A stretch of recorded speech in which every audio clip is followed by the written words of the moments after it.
Today we have another beautiful performance from Magnus Carlsen from the European Club Cup Round 6, where he defeats Marco Baldauf. I hope I'm saying that right. He's a German grandmaster rated about 2500, and as usual, Carlsen makes it look deceptively simple. As you'll see in this game, there aren't a lot of long, complicated variations, but what there is from Carlsen is an incredible attention to detail. There are many moments where he could have let his advantage that he developed relatively early in the game slip away. But Carlsen seems to be aware of everything that matters on the board at all times. And as usual, a lot of his moves were the top choices of the computer engine. So, without any further ado, let's see what happened here. Carlsen with the white pieces starts with knight f3, knight f6 from Baldauf, d4, g6, knight b to d2 from Carlsen. Not the most common move, but he's threatening to play e4 and get his big pawn center. d5, Baldauf puts a stop to that. Now b3. This is an even more unusual move. Not a lot of humans play this move, but it has a lot of logic to it, and it's actually the top choice of Stockfish at a search depth of 44 in the cloud. So what does this move do? Well, it prepares c4. If that pawn on c4 is captured, then it can be replaced with a pawn. It also prepares to develop the bishop to b2, where it will influence the center. So Baldauf plays bishop g7. We have bishop b2, castles, e3, opening diagonal for his bishop. And then c5 from Baldauf. That's an interesting decision. It allows Carlsen to take on c5, which immediately opens the diagonal for his bishop. But he has had to give up his most central pawn, which will be rounded up after this move queen a5. So black will have to take a couple moves with his queen to get that pawn. So that's another plus for white. Carlsen plays a3. It pretty much compels Baldauf to take the pawn, because if you don't, then b4 will be played and the pawn will be protected. And b4 will be a useful move anyway, as we'll see later. Queen takes c5. Now we got c4 from Carlsen. He says, I'm going to eliminate your most central pawn now. If Baldauf were to try to protect that pawn with e6, well, c takes d5. And if you recapture with the pawn, well, this is an isolated pawn. Can't be defended by another pawn anymore. So you get to keep your central pawn, but it's a little bit weaker now. If you take with a knight, there's bishop takes g7, king takes g7. That's not a trade that you want to allow early in the game. It just leaves some weak dark squares around black's king. Normally when you fianchetto your bishop near your king like that, you want to hang on to it for a little bit longer. So Baldauf takes the pawn on c4. Carlsen captures with the bishop. Knight c6, castles, normal developing moves, and then queen to b6 by Baldauf. It's an interesting decision. He was expecting maybe rook c1, I think, and the queen is going to have to eventually move. It's not a great square for the queen to hang out on. Also, b4 is probably coming. On b6, he has ideas of playing knight a5 and targeting b3. If that bishop were to move and this knight were not there anymore, then maybe this pawn could be captured. But the computer doesn't like that queen b6 move very well. It thinks queen to f5 or queen to h5 or a little more active might be a better way for Baldauf to defend against what turns out to be Carlsen's strongest plan, advancing this h-pawn. But queen b6 isn't horrible. Now b4 from Carlsen, stopping any knight a5 ideas. Now black has a bit of a dilemma. How to develop this light-squared bishop? We could play bishop d7, but that's a little bit passive. Bishop f5 looks kind of nice, but that's not a real secure square for the bishop. Queen b3 can target this pawn, and this rook is kind of tied down to defending that pawn. If you try to block with e6, now your bishop's position gets called into question with a move like h3, threatening to trap the bishop with g4. If you play h5 to stop that, now there's knight g5. That's a nice post for the knight, eyeing some light squared pawns, and more importantly, threatening this move, which would again trap the bishop. So that's not an ideal way to develop the bishop.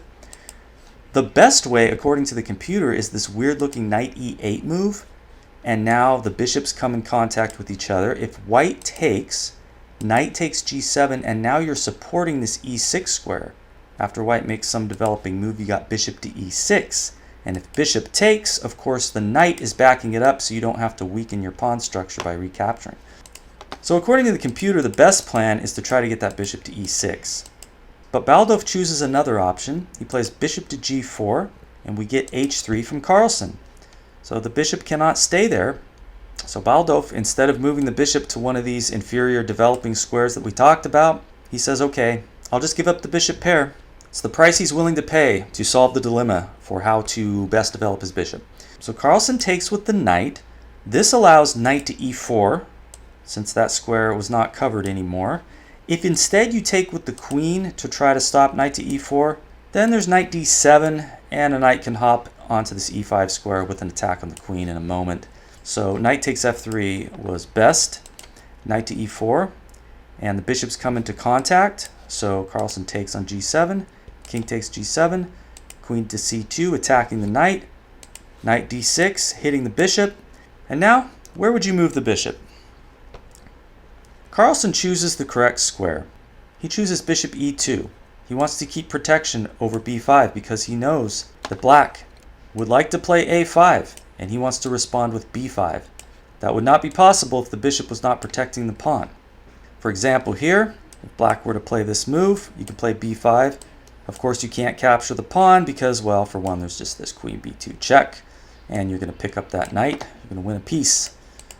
So if you were to play bishop b3 instead, there's a5, and there's no b5 because this is safe. Black can just take with the queen right here. So it's an important detail to watch over the b5 square in order to maintain what the computer is already saying is a significant advantage for white. Okay, Baldauf plays rook a to c8, putting the rook opposite Carlsen's queen. He doesn't want to leave his queen there, so he plays queen b2 check. King moves. Now rook a to c1. This is one of the few moves where Carlsen deviates from what the computer thinks is best. The computer suggests an immediate h4, and this is an instructive position. If you see this structure around your opponent's king like this, pushing an outside pawn to attack in this manner is often very strong. If you can get your pawn to here, your opponent will have a bit of a dilemma, and we're going to see how that plays out a little bit down the road. So that was best for Carlsen. This rook ac1, according to the computer, would allow black to start doubling his rooks, and then if h4 is played on the next move, black gets the doubled rooks, and he has time to get some counterplay. If white tries to advance the pawn, once the knight moves back and the rooks are doubled on this open file, white either has to allow black to capture twice on c1, in which Carlsen's queen will end up right here off of this nice attacking diagonal, or if you take first, well, then queen takes on c7, and black has nice control of the open file. Continue to push with your pawn. There's queen c3. Black is actually the preferred side here. So that would have been the best way for Baldauf to play. Instead, he moves the rook here, which looks reasonable. It's an open file. But now Carlsen plays the strongest move, h4. We have a5 from black, move we talked about earlier. b5 from Carlsen, defended by the bishop and the queen. So knight b8 is played. And this allows knight to e5. And there is no knight to capture that knight. Rook takes c1 is played, which looks a little weird, but I think the thinking is that Baldauf wants to put his knight to d7. If he were to do that right away, there would be rook takes c8, and then you can't take with the rook, you lose the knight. So you'd have to take with the knight and move the knight backwards. So I think that's why he captures on c1. Carlsen takes with the rook, and then knight d7 is played. h5, best move by Carlsen. And this is the dilemma I talked about earlier. What Baldauf does is takes the pawn, which gives him a lot of weakness around his king. This pawn structure is heavily damaged, but otherwise, white's going to play the pawn to h6. You don't want that pawn to be protecting g7 when the queen is on this diagonal. There are checkmating possibilities. So Baldauf chooses the lesser of two evils, and he just takes out the pawn. We got bishop takes h5 by Carlsen. The computer likes a4 a little bit better, just securing this pawn so that it's not won by black, maybe in some lines. And this pawn is weak, and it's probably going to be won anyway, so you can wait on capturing it with that bishop. But bishop takes h5 by Carlsen, the knight to f6, hitting the bishop. Bishop drops back to e2. Rook to c8, contesting Carlsen's rook on the open file. Carlsen takes the rook with check. The knight takes.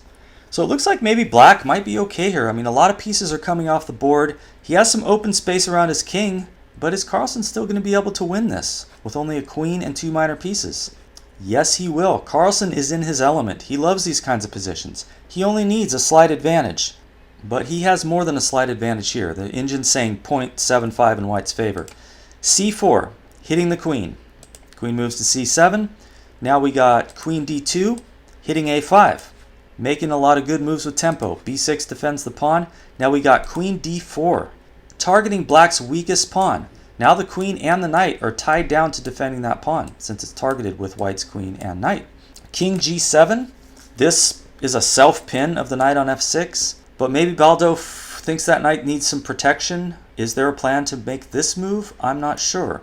Carlsen just coolly strengthens his position with a4. Now we have queen to d7 offering the queen trade. Carlsen doesn't want that. He plays queen to e5. Beautiful central square for the queen. There's some opportunities to check the black king at the right moment. Now Baldauf plays a sensible move, h6. He wants to be able to tuck his king away on h7. If that pawn wasn't on h6, there's a little bit of a concern of queen to g3 check. And then the king has to go to the back rank if there's no king h7, unless you want to go to h6, but that's not a good idea. That king is too exposed. The problem with going to the back rank is there's queen to b8 with a pin, which is very uncomfortable. There's a threat of winning this pawn on b6. So it's a sensible move playing h6. And now that that threat's been dealt with, black has the idea of playing d5, centralizing his own queen and challenging Carlsen's queen. So Carlsen puts a stop to that right away, e4. He doesn't miss anything. He doesn't want black to get to a nice central square. So what can black do now? He just plays queen to d8, adding some defense to this pawn, so maybe this knight can now get developed. Queen g3's check. And here Baldauf realizes that this is not a safe square for the king, because what's coming next, after the king goes to the back rank, is e5. The bishop will come into play. Perhaps it can be developed this way, or along here. But after knight g8, Carlsen has something even better. e6. And after f takes e6, queen to f4 check. Okay, where is this going? If the king had moved to e8, you got bishop h5 check here. King d7, knight e5 check. This isn't going to end well. King goes to here, you got knight f7. With a discovered check on the king, winning the black queen, that's no good. So king g7 played, but then queen g4 check. King goes to f8, and then we get the pawn on e6. Knight to f6, and now Carlsen plays bishop to h5. Did he just hang a bishop? No, he did not. After knight takes h5, we got queen takes h6 check. And Carlsen picks up the knight right away on h5. Carlsen has an extra pawn, but he has more than that. He has his queen and knight coming in aggressively to the black king, which is totally exposed. And yes, the queen and the knight are enough to finish off Baldauf. Let's see how it goes. Knight to d6 played, getting the knight closer to the king, attacking this knight. Carlsen plays queen d5 check, and after king f8, he finds the best way to simplify the position. He plays queen to d4, threatening to come into h8 check, which would win the queen. So that needs to be addressed. But he's also threatening to trade off the pieces and simplify into a winning pawn endgame. So let's say the knight moves to f7. You just take the queen like this. Knight takes, and then you take the pawn on b6. White has two extra pawns, easily winning. What's played in the game is king to e8, but then he just takes the knight on d6. If you take with the pawn, there's queen h8 check, which forces the trade of queens. And it's an easily winning endgame with these two connected passed pawns. White having the extra pawn. And what's played in the game is queen takes d6. Just an alternative way to trade queens, but after e takes d6, Baldauf resigns, since his passed pawn is going to be easily stopped by Carlsen's king, and Carlsen's pawns are not going to be stopped, since there are two and they are connected passed pawns. So the end of the game could look something like this, where white advances the pawns, gets his king in front of the black pawn, goes like this, and this is a beautiful situation for any player to have with their pawns. This white pawn is immune from capture because this pawn will not be able to be caught by the black king once he captures like this, and white will get a queen. So I hope you enjoyed that. A beautiful instructive game by Carlsen. Please subscribe to the channel for more good coverage of great games by Carlsen and other top players.